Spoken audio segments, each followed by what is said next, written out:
Hello and welcome to this week's vlog. Today we are on the hunt for Atlantic puffins. Wow, that was a good start. We literally parked the car, walked 5 minutes, and Gemma said there's a barn owl nest box here, and they have got a barn owl here. And I said, oh, have they? And then we turned the corner into the first field and we saw the barn owl hunting right in front of us.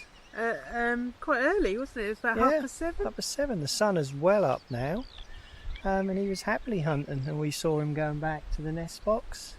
So that's a good start. One barn owl before we've even got to the cliffs for the main attraction of the day.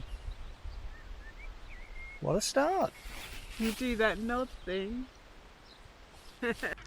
The chalk cliffs are home to a lot of breeding seabirds. They tend to arrive from April and migrate back off in October. Mostly gannets, as you can see here, but as you'll be seeing, other seabirds too. This behaviour is known as beaking. It's what a pair of gannets do to reaffirm their bond and for a little bit of closeness.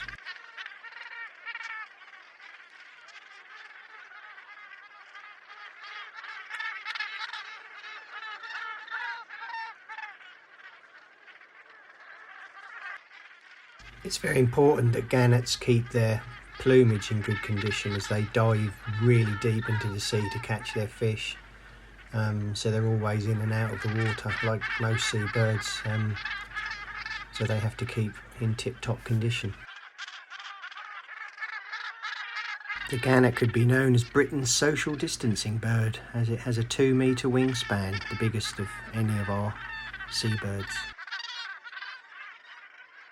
These razorbills are much more abundant here than the puffins are. I don't know the exact numbers, but I'd say to every 100, 200 razorbills there's one puffin. They're much more common, but like the puffin, they tend to eat sand eels, so they're all fighting over the same fish really. So we've just stopped off after a fair old walk along the cliff line. We've seen razorbills, guillemots, more gannets.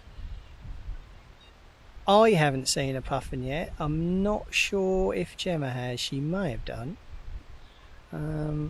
She's just wandered off a little bit further along the cliff path, trying to find a spot that she found last year, that no, sorry, the year before last, that she said was good for puffins. So we're going to head on a little bit further. I must admit, I've just stopped for a breather. It's very warm today. Carrying all the gear, doing my sob story now. Don't suppose anyone feels sorry for me, but I don't blame you, to be honest. So that's that for the second. I'm going to catch up with Jem, see if we can find some puffins. Well, it's 11:15 and I've spotted the first puffin. Got a bit lost, didn't we, Richard? We did. I've been trying to find a puffin statue that I saw a couple of years ago, which was where I found loads of puffins, but I can't seem to find it. So we've given up on that, and we're just searching through each little, what would you call it, cove? Yeah. Cove area, and seeing what we found. And at this particular one we've got some razorbills. Laughing because I called them, what did I call them earlier? Razor mott. Yeah, razor motts and gillybills. Yeah. Razor motts and razorbills. You got me doing it. Razorbills and gillymots. Yeah. We've got some razorbills and one puffin, and we can see some puffins flying behind, just out of sight. So we're going to sit here. Yeah. That bird you were waiting for the last 10 minutes just flew in. We're missing some flight shots.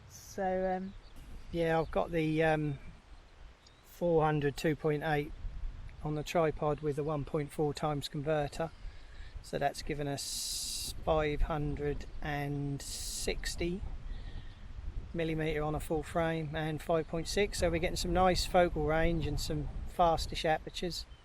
Have shot some gannets earlier on at 2.8 400mm, which was lovely because I've got some bokeh, some nice bokeh balls in the distance. And yeah, we're just hoping to try and get some flight shots as they're coming into the cliff, but it's very difficult because we're not getting much. And I did not see it land. No, where's that then? New Puffin. Straight down. Well, apparently there's a new Puffin. We're going to try and get it on film.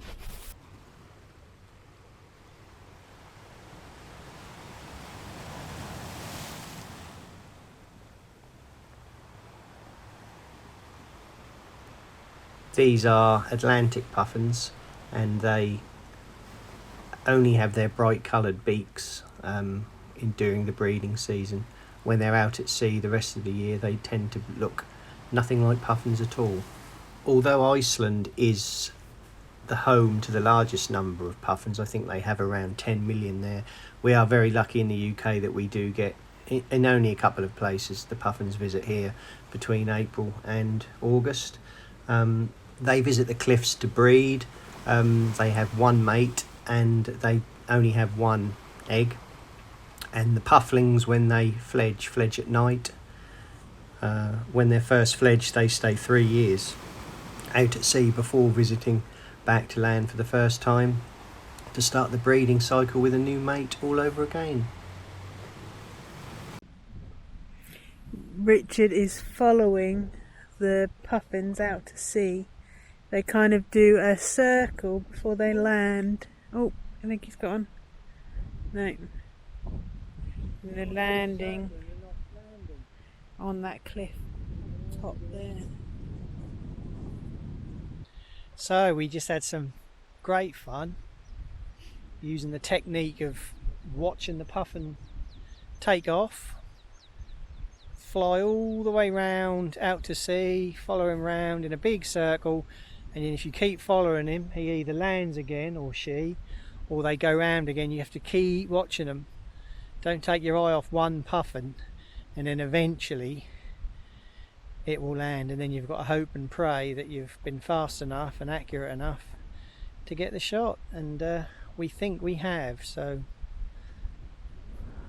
that'll be interesting to see when we get them back on the computer. Trying to pick them out from the razorbills and guillemots is not easy. The easiest way is that the puffins, when they're flying, if you're looking down on them, have a black back, totally black back, whereas the razorbills tend to have white streaks in their back. But the biggest giveaway with puffins is that they have orange feet, and none of the other birds here, or the razorbills and guillemots, who look similar to a puffin at a push, none of them have orange feet, so it's the feet that give them away.